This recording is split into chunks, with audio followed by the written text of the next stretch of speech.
യവന ചിന്തകനായ ഡയോജനിസ് ഒരിക്കൽ ഒരു റോഡിന്റെ അരികിൽ ഇരുന്ന് വല്ലാതെ പൊട്ടിച്ചിരിക്കുകയായിരുന്നു.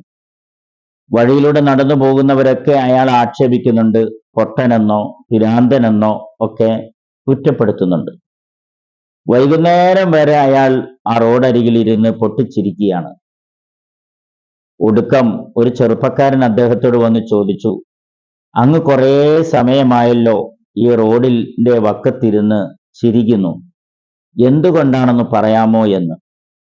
അദ്ദേഹം ആ റോഡിന്റെ നടുവിൽ കിടക്കുന്ന ഒരു കൂർത്ത കല്ല് കാണിച്ചിട്ട് ചോദിച്ചു, താങ്കൾ ഇത് കണ്ടോ? അതെ, കണ്ടു. ആളുകൾ അതിൽ അറിയാതെ കയറി ചവിട്ടുന്നു, വേദനിക്കുന്നു, ആ കല്ലിനെ പഴിക്കുന്നു, അല്ലെങ്കിൽ പിരാകുന്നു. വണ്ടികൾ കയറി ഇറങ്ങുന്നു, വണ്ടികൾ കേടാകുന്നു. ചില ആളുകൾ അതിൽ തട്ടി വീഴുന്നു. ഒരുപക്ഷെ റോഡിനെ പഴിക്കും, ഉത്തരവാദിത്തപ്പെട്ടവരെ ആക്ഷേപിക്കും, കുറ്റപ്പെടുത്തും.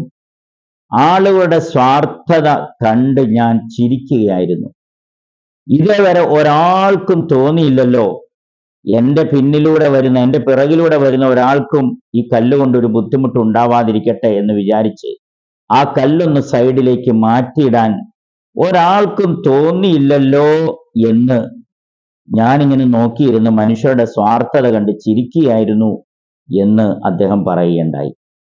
അള്ളാഹുവിന്റെ റസൂൽ വിശ്വാസത്തിന്റെ, ഈമാനിന്റെ പദവികൾ പറയുന്നതിന്റെ കൂട്ടത്തിൽ വഅദിനഹ, വിശ്വാസത്തിന്റെ ഈമാനിന്റെ ഒടുവിലത്തെ പദവി ഇമാത്തത്തുൽ അദാ അനിത്തരീഖ്, വഴിയിൽ കിടക്കുന്ന വേസ്റ്റുകൾ, കല്ലുകൾ, ഉപദ്രവകരമായ സാധനങ്ങൾ, തുരുമ്പോ ഇരുമ്പോ കുപ്പിച്ചില്ലോ വലിയ മരക്കഷ്ണങ്ങളോ, അത് മറ്റുള്ളവർക്ക്, യാത്രക്കാർക്ക് ബുദ്ധിമുട്ടുണ്ടാവാത്ത തരത്തിൽ മാറ്റിയിടലാണ്.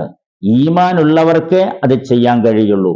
ഈമാനിന്റെ ഒടുവിലത്തെ പദവിയാണ് എന്ന് അള്ളാഹുവിന്റെ റസൂൽ സല്ലല്ലാഹു അലൈഹി വസല്ലമ പഠിപ്പിക്കുകയുണ്ടായി.